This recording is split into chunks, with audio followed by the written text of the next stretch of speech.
Welcome to this watch review video. My name is Alvin, aka the Theorist, and this is my face. If you're new to the channel, welcome. I unbox and review my own watches and give my thoughts and opinions on the ongoings in the watch world. I've been doing the same on my blog for the last few years, thetheowrist.com. Check it out if you love watches. So I've just had a couple of weeks off because I've been busy as a biatch. But I did have some watch action happen in the form of a sale, and yes, you guessed it, it was my Rolex Explorer II, reference 226570, that sold. Now, the reason for selling it firstly was that, if you've seen any of the other videos, was the size. I've lost a bit of weight. The most evident place that I lose weight is my wrist. Obviously, I pay more attention to that, being a watch fan, and it's a sad state of affairs where I can't be healthy without sacrificing something, and in this case it's watches. Can you believe that shit? Anyway, wristwatch check. Today I am showing you how to dress down a dress watch with matching it to a t-shirt. I've also got on Converse that I'm going to try and show you. They have a red line on them. That's about as flexible as I can get. But yeah, that's how you dress down a dress watch. What I've been on about in the strap change and the skinny wrist videos, well, I look great, but I think it works a treat. Obviously, this is somehow matched really well to this t-shirt, so it's a great example of how to do it. But yeah, that's how you do it, and that is today's wristwatch check. It is the Lobini. Forget about the watch; it's all about the straps. Today's Lobini micro rotor. Let's get into the sale of this watch. One of the reasons for the sale is the loss of weight and it looking too big on the wrist, and the other reason was the arrival of the Black Bay Pro Opaline dial, which obviously is the same kind of looking sportsy GMT watch. And yeah, I just felt that it was surplus to requirements, and it's a shame. Part of the reason I bought it was to impress the AD, but I love the watch too, you know. It is a lovely looking watch, and I would have kept it if it wasn't for the weight loss, but I had to put my health first as I get older and more fragile. Tell you what. Anyway, as a watch maniac, and what am I, a horological sicko, I need to reframe the sale of the Rolex. So it's not because it was too skinny, it's not because I got new watches. It was an experiment. I was just renting a Rolex for £100 a month. And now we're going to see if it was worth it. I'm going to balance it out. I sold it for £7,600. And insurance and postage, we can say that I lost £1,000 overall, £1,000, and I owned it for 10 months, therefore £100 a month. It's weird, actually, because even though it's a show-offy watch, I didn't really show it off. And by the time I got comfy with it, I bought it in August. I was a bit precious with it at first, and then I got comfortable with it, and I think wearing it under sleeves helped me get comfortable with it, but obviously that was during winter time, and I didn't really show it off to anyone. And I worked from home, so I didn't get to wear it in the office. I did scratch my head a few times with it on a video call, but nobody noticed, so never mind.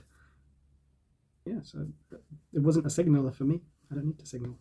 Maybe, okay, let's do a bit more quick maths. So if it was £100 a month, that means it was £25 a week, or £3.50 a day. So I wore a Rolex. Obviously I didn't wear it every day. If I did, then maybe it would be worth £3.50 a day. But it's a great watch. Very cool, and it did put a smile on my face every time I looked at it. It was one of the most rewarding. I think the repeat dopamine hit is what it definitely provided for me, and I felt that when I looked at it. Not only was the detail really nice, now I'm starting to miss it, and I wish I hadn't sold it. Oh, anyway, so how do I feel now? I'm Rolex-less. Rolex-lessness, yeah, is a interesting feeling. I'm used to it now, and I think that's my new favourite word, Rolex-lessness. I think many of us can relate to that. I don't know if I'll get another Rolex. We'll see. But for the moment, it's not on the list unless I find a deal on a 369 dial, Oyster Perpetual, or a Rolex Milgauss. So potentially that could happen.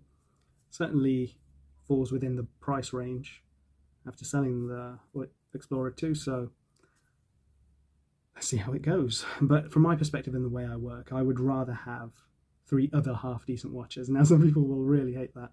And I understand that what Rolex signifies, but for me, the way I see it, watches are just beautiful nonsense, and it's each of their own on how they deal with it, with their obsession and their issue. So, if you're going to go for more watches, in terms of that, you know, 8 grand, you can get 3 very nice watches. Tudors, Omegas pre-owned, Zeniths, bottom of the range, pre-owned ones. You can get a lot. There's a lot there for that in that price range. So, you know, I don't need a Rolex to show anyone anything really. I would only buy a Rolex now if the AD called me and said they had a GMT Pepsi or something like that, something that was hard to get. I think that's obviously one of the draws as a watch fan. And then, oh, I'm wobbling the camera. This is something that's new to me, so apologies for any amateur hour nonsense that comes up, because it definitely will. Where was I? I don't know. What will replace it now?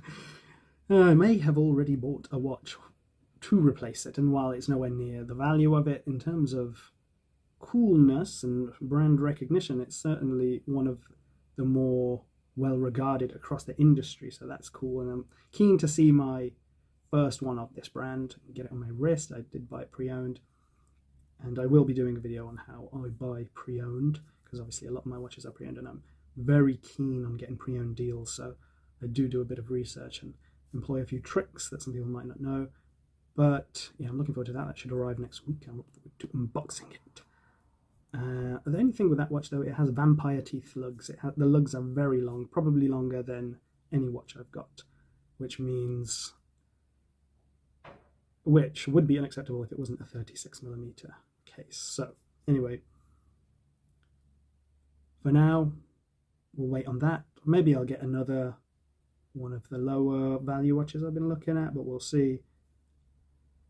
I can just enjoy the Tudor Black Bay Pro opaline dial without being concerned about the Rolex Explorer II in the background, without the shadow looming over it. I will enjoy that, and I am enjoying it. I was hoping to get... when I bought it, I knew where the market was. I knew that I wouldn't be able to make money from selling it, but I thought I could sell it for about 8 grand. Turns out I couldn't, but as soon as I dropped it under the 8 grand, I started to get a lot of interest. It was for sale for maybe 51 days. Only on the 48th day, when I dropped it under 8 to 750, did I get a shitload of interest, and people started fighting over it, which was nice. Though they didn't bid, they made offers, and I accepted one for 7,600. When we take away insurance and postage, that means I think I lost 1 grand all in, which isn't great, but it gives us the £100 figure. So that's the math. £3.50 a day. Is it worth it? The price of a coffee a day to get me the experience of owning a Rolex and all the joys and heartaches that come with that. I think it was worth it for me because it allowed me to objectify the experience a little bit. It wasn't my first choice Rolex, although I do really like the watch. If it was a Pepsi or something like that I was on the list for a GMT, then maybe my emotions would have taken over and my ownership experience would be a little bit different. I find that quite interesting, the way our emotions can rationalize and take away logic. It's like there's a battle going on in there, and we all know it, we've all felt it. But I think if that had happened, I would have been very doughy-eyed and in love with my new Rolex, and it would have been a very different ownership experience. In a way, I'm lucky and I'm glad that I got to kind of have that separation, but at the same time, you know, I'd be buzzing if I got a Pepsi. And there would be the additional angle of that it would appreciate in price. So if I got the mint Sky Dweller, that would go up shitloads in price. That would definitely have an impact on how I feel about the watch. So yeah, it's a tricky old business, this, isn't it? Trying to negotiate the emotional roller coaster of our horological addiction, but it's something we've got to deal with. I'm glad I got to experience it this way because it allows me to put the ownership experience in perspective. Yeah, definitely. Tricky old thing for sure. I guess the plan was always to sell a few watches. After doing the state of the collection, the plan was to get rid of a few, and it just so happened that the weight loss coincided, so I decided to put a few of the bigger watches for sale, or the ones that I don't wear, which makes sense obviously, but it's not something I've done before, and maybe that's why I haven't done a state of the collection before, because it makes you realise how stupid you are for having 50 watches. So I have sold another watch. The Rolex went, and then out of the blue it went straight, no offers, no nonsense, buy it now. The Seiko collaboration with Kosuke, I've forgotten his surname, so I won't even try because I'll get it wrong and then that'll be worse. But the collaboration one with the orange see-through dial, pretty cool, but I never used to wear it. And it's just not a patch on the old SKX really, even with the cool features. So I put that up and it went, and that got posted as well. So hopefully those two watches reach their buyers and they're happy with them and I can move on. There's a few more for sale, and I think I'm going to give a few away if we hit the 1,000 subscriber mark sometime. So yeah, that is the plan. And if I don't hit it, then I won't have to give them away. But to be fair, I don't really like them, so I'll probably sell them anyway. The two I'm thinking of are the Lobini Big Boy and the 38mm Suggest Panda. We'll figure that out when we get there, which maybe never. Well, that's it. This was a spontaneous decision to get myself on camera, but for the first time on camera, you know, I've had a few sleepless or not so great nights of sleep, so my eyes are looking a bit rough. And it's getting warm here in the UK. The summer has begun. There is a heat wave. It's making me sweaty and lethargic. So yeah, not the ideal time to start filming myself, but you know, I've got to start at some point. So thanks very much for watching. Let me know your opinions on this kind of renting a Rolex idea. Do you think it was worth it? Do you think I made a mistake by selling it? Let me know in the comments below. Hit that like button and I'll catch you on the next one. Have a good one.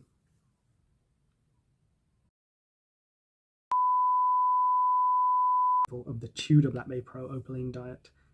Diet? What the hell? Black Bay Pro Opaline. The reason... Point. What was I going to say? I was going to say that Kosuke Kawamura. Fucking hell. With the Tudor Black Bay Pro Opaline Diet. I said diet again. Why does Opaline make me say diet? Anyway, I unbox and review my own videos. No, I don't. I unbox and review my own